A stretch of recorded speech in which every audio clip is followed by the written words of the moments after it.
അസ്സലാമു അലൈക്കും വറഹ്മത്തുള്ളാഹി വബറകാതുഹു. പിശാച് നമ്മെ നോക്കി ചിരിക്കുന്നതായിട്ട് സ്വപ്നം കണ്ടാൽ, പിശാചുണ്ടല്ലോ, പിശാച് നമ്മെ നോക്കിയിട്ട് ഇങ്ങനെ ചിരിക്കുക, നമ്മളെ നോക്കിയിട്ട് അങ്ങനെ സന്തോഷിക്കുക. നമ്മളിങ്ങനെ സ്വപ്നത്തിൽ നമ്മൾ പിശാചിനെ ഇതുവരെ കണ്ടിട്ടില്ല, പക്ഷെ നമുക്ക് പിശാച് എങ്ങനെയാണെന്ന് അറിയില്ല കാണാതെ. പക്ഷെ നമ്മൾ സ്വപ്നത്തിൽ നമുക്കിങ്ങനെ തോന്നുന്നത് പിശാചാണെന്ന് നോക്കിയിട്ട് സന്തോഷിക്കുന്നത്, പിശാചാണ് നോക്കിയിട്ട് ഇങ്ങനെ ചിരിക്കുന്നത് നമുക്ക് തോന്നിയിട്ടുണ്ടാവുമല്ലോ. അങ്ങനെ തോന്നും. അങ്ങനെ സ്വപ്നങ്ങളെ കാണാനും സാധ്യതകളൊക്കെ ഉണ്ട്. അപ്പോൾ അങ്ങനെ കണ്ടുകൂടായില്ല. കാരണം എങ്ങനെയുള്ള സ്വപ്നങ്ങളും ഏത് രീതിയിലുള്ള സ്വപ്നങ്ങൾ കാണാൻ നമുക്ക് പറയാൻ പറ്റില്ല. ചിലപ്പോൾ നമ്മൾ പ്രതീക്ഷിക്കാത്ത ഒരുപാട് സ്വപ്നങ്ങളൊക്കെ കാണും. അപ്പം അങ്ങനെ സ്വപ്നം കണ്ടാൽ എന്തായിരിക്കും അതിൻ്റെ വ്യാഖ്യാനം? പേടിക്കപ്പെടാനുള്ള വ്യാഖ്യാനം ഇതിനില്ല. പിശാചിന് പേടിക്കപ്പെടാനുള്ള ഒന്നാണെങ്കിലും അതിൻ്റെ വ്യാഖ്യാനം എന്തല്ല, പേടിക്കപ്പെടാനുള്ളതൊന്നുമല്ല. മഹാനായ ഖലീൽ ഇബ്നു ഷാഹിദ് ലാഹിരി എന്നവർ അവിടുത്തെ ഒരു കിതാബിൽ പറയുകയാണ്.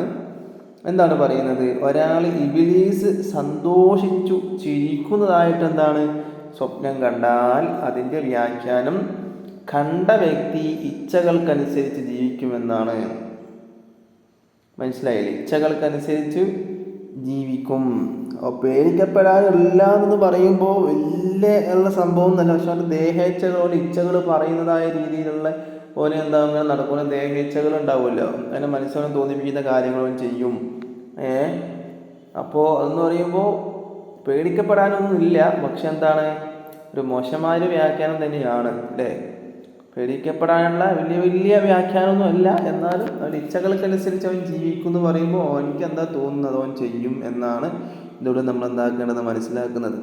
പിന്നെ ഈ സ്വപ്നം എന്ന് പറയുമ്പോൾ പിശാചിനെപ്പോൾ നമ്മൾ ഈ സ്വപ്നം കണ്ടു, പിശാച് നമ്മൾ നോക്കി ചിരിക്കുന്ന ഈ സ്വപ്നം കണ്ടാൽ ഇപ്പം എങ്ങനെ ഇച്ഛകൾക്കനുസരിച്ച് ജീവിക്കും എന്ന് നമുക്ക് വ്യാഖ്യാനം വെക്കാൻ പറ്റൂല. കാരണം എന്താണ്, അതിൻ്റെ വ്യാഖ്യാനം അത് തന്നെയാണ്. പക്ഷെ നമ്മൾ ഓരോ സ്വപ്നങ്ങളും അതിൻ്റെതായ സമയങ്ങളുണ്ട്. ആ സമയത്ത് കണ്ടാൽ എന്താവുള്ളൂ, സ്വപ്നം യാഥാർത്ഥ്യമാകുള്ളൂ.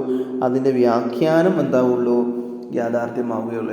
ഏതെങ്കിലും സമയത്ത് നമ്മൾ കണ്ടു എന്താവില്ല, അതിന് വ്യാഖ്യാനം പോലെ നടക്കൂല. മനസ്സിലായില്ലേ? മാത്രമല്ല, നമ്മളൊരു സ്വപ്നം കണ്ടാൽ സ്വപ്നം മറ്റൊരാളോട് പറയാനും പാടില്ല. വേറെ ആരോടെങ്കിലും നമ്മൾ കണ്ട സ്വപ്നങ്ങൾ എന്താക്കാൻ പറ്റില്ല, പറഞ്ഞ് നടക്കാനും പറ്റില്ല എന്നുമുണ്ട്. അപ്പോൾ വീഡിയോ ഇഷ്ടപ്പെട്ടാൽ ലൈക്ക് ചെയ്യുക, ഷെയർ ചെയ്യുക. ഇതുപോലത്തെ വീഡിയോസിന് വേണ്ടി ചാനൽ സബ്സ്ക്രൈബ് ചെയ്യുക. ഇൻഷാ അല്ലാഹ്. അസ്സലാമു അലൈക്കും വറഹ്മത്തുള്ളാഹി വബറകാതുഹു.